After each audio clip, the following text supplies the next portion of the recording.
Hi friends, welcome to Vijaya 20 March.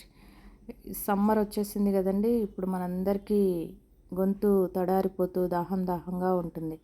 అందుకని మనము ఒక కూల్ చల్లని టేస్టీ మజ్జిగ తయారు చేసుకుందాం రండి.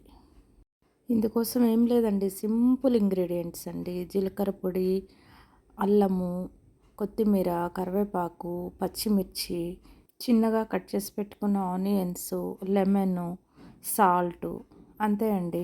కర్డ్, తురిమి పెట్టిన అల్లం, వాటరు, ఇంతే అండి ఇంగ్రీడియంట్స్. ముందుగా మనం పెరుగు తీసుకుందామండి. ఇందులో మనం యూస్ చేసే ఇంగ్రీడియంట్స్ అన్నీ కూడా మెడిసినల్ ప్రాపర్టీస్ ఉన్నాయనండి. పెరుగు ప్రోబయోటిక్, జీలకర్ర, అల్లము డైజెషన్ పర్పస్, కొత్తిమీర, కరివేపాకు, పచ్చిమిర్చి, ఆనియన్, ఇవన్నీ కూడా మనకి ప్రతి ఒక్కటి యూజ్ అయ్యేదేనండి. సో ఇప్పుడు పెరుగు తీసుకుందాం. వేరే సపరేట్ బౌల్లో తీసుకొని కవ్వంతో చిలుకుదామండి. ఫస్ట్ ఉండలు లేకుండా ఉండేటట్లు చిలికిన తర్వాత ఒక్కొక్క ఇంగ్రీడియంట్ వేసుకుందామండి. ముందుగా సాల్ట్ వేసుకుందాము. తర్వాత అల్లం తురిమాం కదా, అది కూడా వేసేసుకుందాము.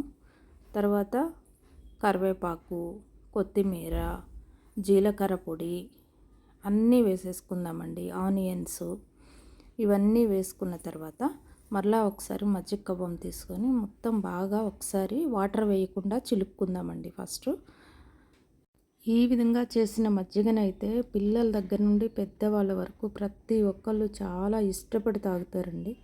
మా ఇంట్లో అయితే గ్లాసులు లేపేస్తారండి. అంత బాగుంటుంది, అంత టేస్టీగా ఉంటుంది. మీరు కూడా ఒకసారి అయితే ట్రై చేయండి. మీరు కూడా ఇలానే చేసుకుంటారా సమ్మర్లో అని చెప్పేసి ఒకసారి కామెంట్ అయితే చేయండి. ఇప్పుడు ఆ పెరుగుకి తగినన్ని వాటర్ పోసేసుకుందామండి. వాటర్ పోసుకొని మళ్ళీ ఒకసారి చిలికి తర్వాత ఫైనల్గా నిమ్మకాయ కలుపుకుందామండి. నిమ్మకాయ లాస్ట్లోనే పిండాలండి. తర్వాత మళ్ళీ ఒక్కసారి మొత్తం ఆ నిమ్మకాయ రసం అంతా పట్టేలాగా మజ్జిగ ఒక్కసారి 1 మినిట్ పాటు మళ్ళీ చిలుకుదామండి.